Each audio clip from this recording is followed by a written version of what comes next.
Je suis Leblanc Ludovic, je suis le président de l'atelier, le Fab Lab de Moulins, basé dans l'Allier, et cela depuis maintenant un peu plus d'un an.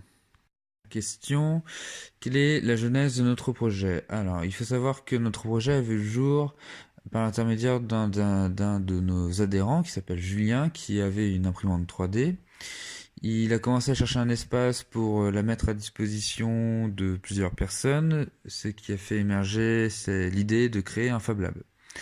Le projet de Fab Lab a été incubé par une autre association du nom de Bouche-le-Moulin durant 4 années, le temps de rassembler une communauté autour de ce projet. Fut un moment où cette communauté avait plus assez de place dans les locaux et qu'il a fallu en trouver de nouveaux. Et c'est ainsi que nous avons fait la rencontre de l'ancien directeur de l'hôpital de Moulins, qui nous a proposé des locaux à réhabiliter, que l'on occupe maintenant depuis octobre 2007.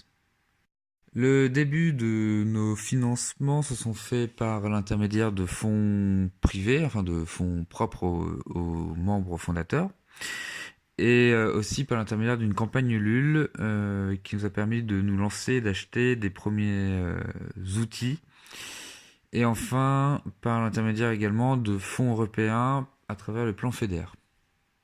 Notre objectif concrètement était de réussir à s'implanter dans ces nouveaux locaux et d'ouvrir au grand public, que ce soit des particuliers dans un premier temps, puis vers une ouverture vers des professionnels dans un second temps. Quel est notre mode de fonctionnement? Donc il faut savoir que nous sommes une association, loi 1901, que nous avons aucun employé, nous sommes tous bénévoles, donc nous sommes une bonne dizaine de personnes à graviter autour en tant que membres fondateurs et une poignée de 5 ou 6 personnes à faire vivre le lab au jour le jour. On a 2 services civiques qui nous accompagnent également, qui nous font de la gestion du lab toute la semaine et au jour au jour. Sinon, nous fonctionnons comme une association, ça veut dire une adhésion qui a une durée d'1 an et des formations payantes avec à chaque fois des ateliers de découverte ou de spécialisation. En ce qui concerne le public qu'on vise, nous sommes aussi bien ouverts aux particuliers qui veulent venir créer, imaginer ou juste s'instruire et rencontrer des gens. Tout comme nous sommes aussi accueillants pour les entreprises qui veulent venir réaliser un projet, un prototype, ou tout simplement venir chercher une sous-traitance en fait.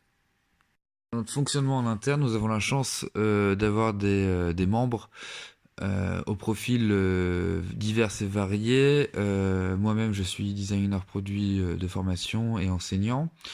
Mais j'ai d'autres collègues qui sont juristes, d'autres qui sont community managers, d'autres graphistes, d'autres mamans, mères au foyer, des choses comme ça, hein. Donc on a vraiment une équipe qui est assez diversifiée et qui arrive à s'épauler sur tout ce qui va être paperasse, gestion, recherche de partenaires et des choses comme ça, quoi.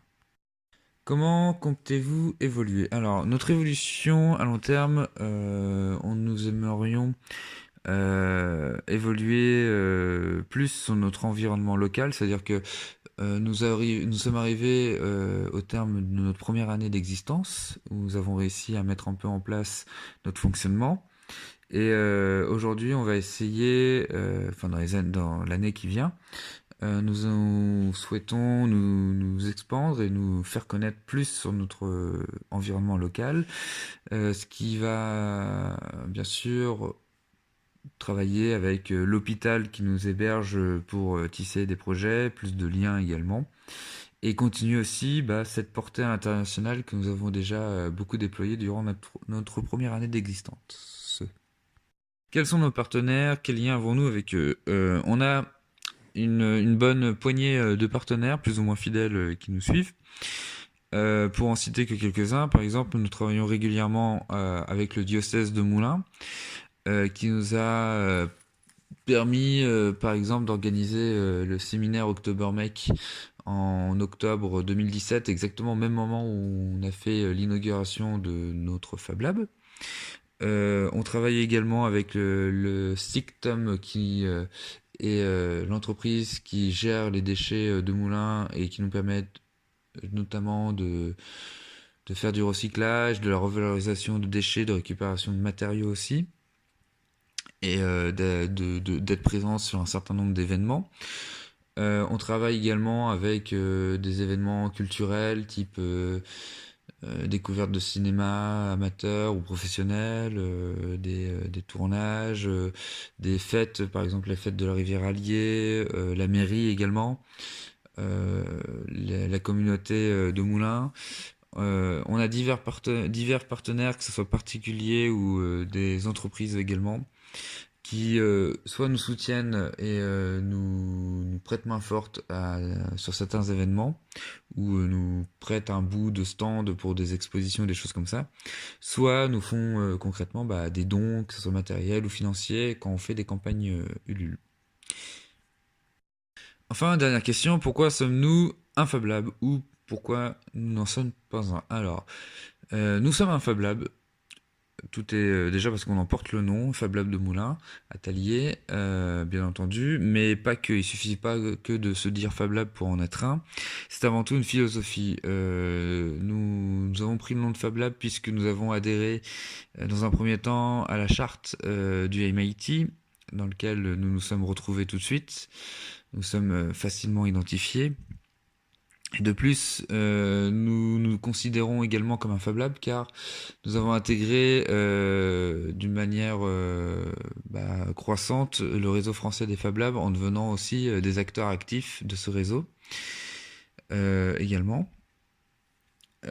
Ensuite, pourquoi on l'a intégré? C'est aussi une très bonne question. On l'a intégré dans un premier temps pour intégrer un réseau plus grand qui nous a permis de nous épauler, de nous diriger dans un premier temps et de nous apporter toujours de bons conseils. C'est quand même, il faut toujours ne pas oublier, un réseau hyper important qui permet de regrouper énormément de questions et de savoirs. Et en même temps, ça nous a permis aussi d'ouvrir sur une ouverture internationale à travers un projet que l'on suit, qui est le programme Vulca, un programme d'échange de makers européens, une sorte d'Erasmus entre makers en fait. Voilà, je pense que j'ai fait le tour de toutes les questions. J'espère avoir été le plus concis et précis possible. Voilà. Et en tout cas, je vous remercie pour cette occasion de cette interview et vous souhaite une bonne continuation pour la suite. Merci.